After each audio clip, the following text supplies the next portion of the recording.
Ehi, ciao amici di Retro Videoludica, bentornati in un nuovo Retro Video Beat. Oggi un altro gioco DOS. Mettiamo via questi e partiamo. Il gioco che voglio parlarvi oggi è Stunt, un gioco che io amo tantissimo e ha forgiato la mia infanzia. Contesto storico: il gioco del 1990, le serie TV anni 80 furoreggiavano, quindi era Supercar, Hazard e altri. Comune denominatore era che le auto dovevano saltare, non importa cosa, fossati, gente, macchine, saltavano, e di conseguenza questo si rispecchia anche nei giochi. Infatti era da poco uscito nelle sale arcade Hard Driving, quindi un simulatore di auto che fanno stunt, quindi acrobazie. Pochi anni dopo, fortunatamente, la DSi portò sui nostri schermi Stunt, o più avanti chiamato 4D Sport Driving, ed è fondamentalmente questo, un test drive con salti, purtroppo non perfetto. Poteva essere il nuovo classico, ma fu una ciambella senza buco. Ma le ciambelle senza buco sono più buone perché è più da mangiare.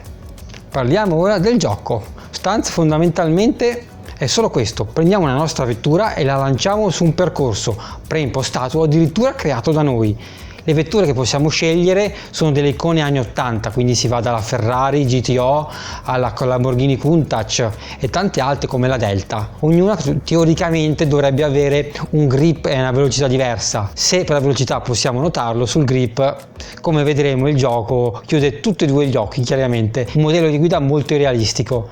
Lo scopo del gioco alla fine è quello di arrivare da un punto A a un punto B della mappa, possibilmente restando vivi. Possiamo anche metterci un opponente preso da vari personaggi che sono la rappresentazione della difficoltà, quindi avremo il classico secchione scarso, il perfettino tedesco, la belloccia di turno e una brutta che non so cosa fa. Comunque è sempre una difficoltà in più. Possiamo scegliere di dargli una vettura uguale alla nostra o più forte, più difficile, per personalizzare l'obiettivo che vogliamo porci alla fine e arrivare in fondo facendo il tempo più basso.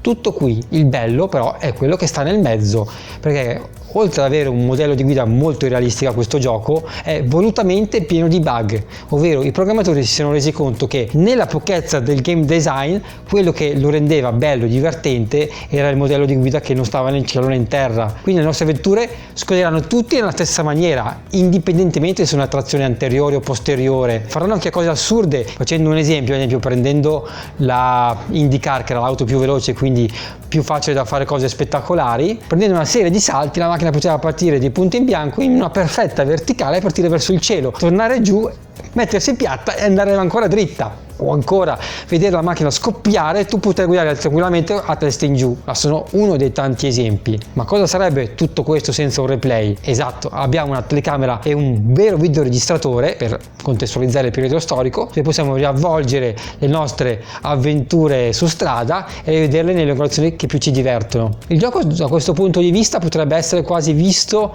a due giocatori, dove uno si diverte a fare le piste più impossibili e avrete tantissimi pezzi, rampe per lanciare la macchina, giri della morte, ostacoli di cemento in mezzo, curve previte, messe su una mappa di gioco in realtà semplice, ma per questo molto facile da manipolare per fare cose cattive. Abbiamo la montagnetta, che potrebbe essere la prosecuzione di una rampa ancora più alta, oppure un laghetto che potrebbe casualmente nascondere una strada che interrompe proprio sul più bello, perché il percorso può avere anche dei bivi, non tutti per forza chiusi. In realtà il gioco prevede che il percorso sia chiuso, ma con un piccolo barbatrucco, ovvero facciamo un ovale, quindi mettiamo uno start e un via e tutto intorno facciamo la pista che vogliamo, usciamo dall'ovale perché è un open world, andiamo su una nuova pista e possiamo fare tutto quello che vogliamo. E il divertimento è vedere come il disgraziato che affronterà la nostra pista sopravviverà a tutto quello che gli metteremo incontro. Il gioco è uscito per PC in due edizioni, la prima chiamata semplicemente Stunts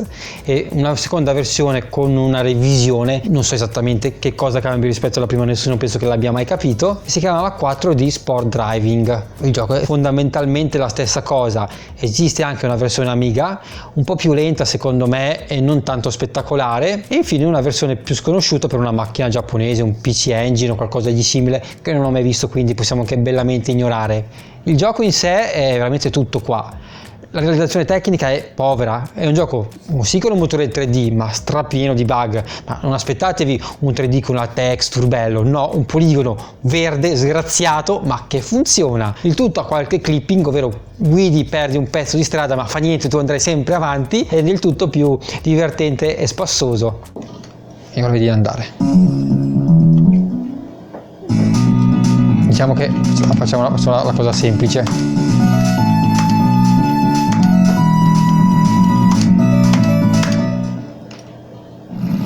Andato.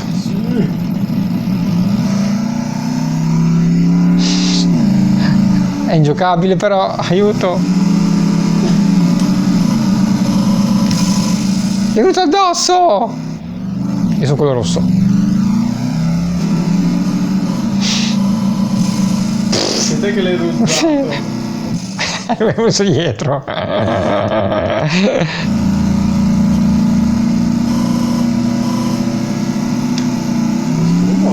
E con me. No, no, è venuto addosso! Dai, che capra! Ah! Ho fatto una curva perfetta.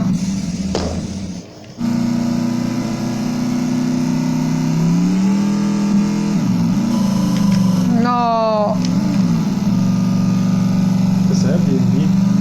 No, B&B. È un open world, puoi andare dove vuoi effettivamente. Sì. No!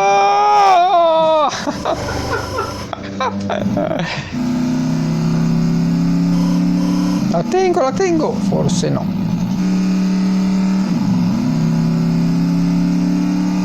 Bene, vi ho detto tutto di questo splendido gioco, che potete sempre trovarlo qua a Retro Edicola Videoludica Club, con tantissime piste già pronte fatte dai soci più pazzi. Se i giochi DOS sono poi la vostra passione, vi invito a cliccare sul sondaggio qua sopra per scegliere il prossimo Retro Video Beat. Saremo lieti di parlarne a voi. Quindi ora ci salutiamo e 1, 2, 3, ciao!